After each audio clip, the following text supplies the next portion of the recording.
your look. I like your design. That's good. So, Thank you. yeah, that's really, that works. All right, Pam.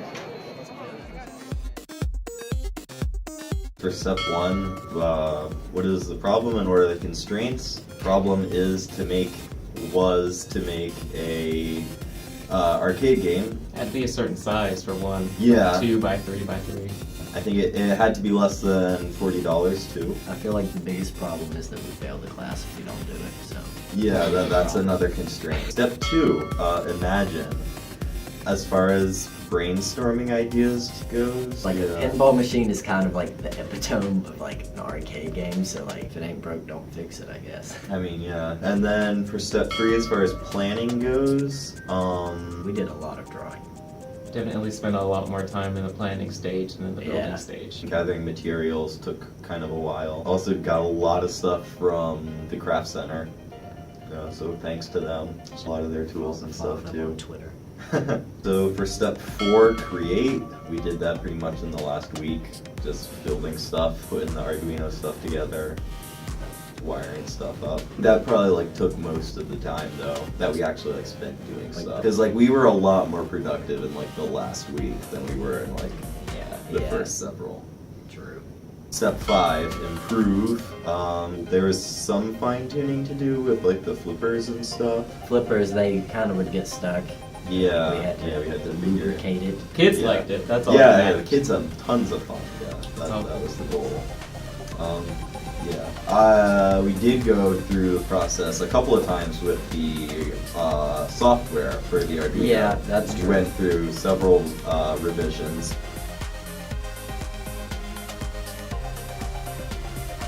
So like one of the design challenges was like the flippers. Most pinball machines, like they're automatic. They're like use electromagnets, so there's not really much mechanically going on. But we don't have that option because we only have $40 to spend. Yeah. We had like a couple of ideas for it. Like one involved like some sort of like twisting motion and gears, but that seemed like overly complicated. We just ended up using rubber bands and a stick.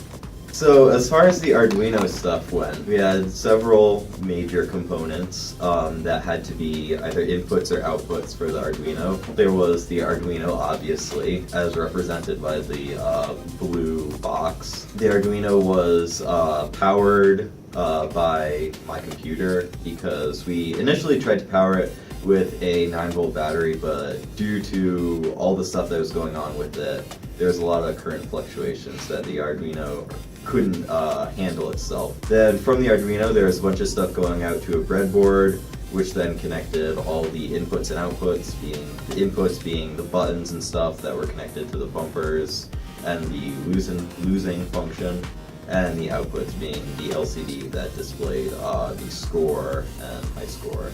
Not represented on the diagram was a buzzer that played lovely music while the game was playing.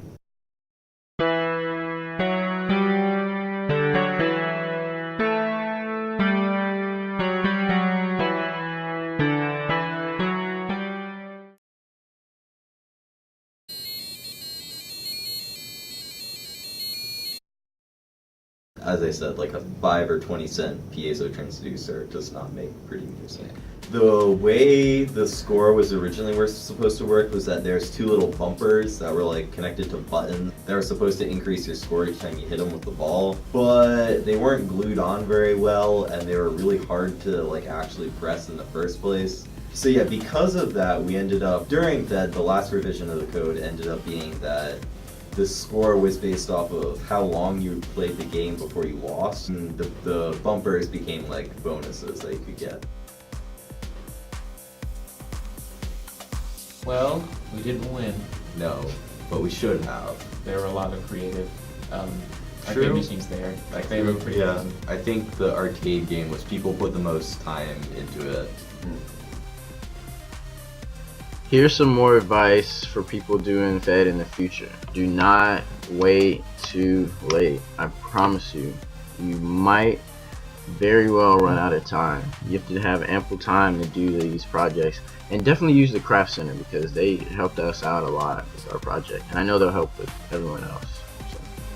Don't underestimate the amount of time that you have. It may seem like you have, wow, I've got 5 weeks, but they'll pass it really quickly. learn how to communicate effectively with your team members. True. You know, Oh, and if you're working on electrical stuff, make sure you get all the right materials. there's going to be times where you're going to just want to not do anything. That is a very important thing. You have to, you know, stay positive and stay with it, keep your team members lifted up and motivated. Think and do. Yeah. Thank you. What would you do differently if you had to do it over? Start earlier. Order way more electrical parts than we needed. That was our arcade machine. What was it? High score hero. Yeah, we were the high score heroes, which is kind of ironic because everybody scored really low on our game. Theoretically, they because could have scored high. if they were good, it was just because they were all really bad at it. Well, our game kind of scores like golf, so lower's better.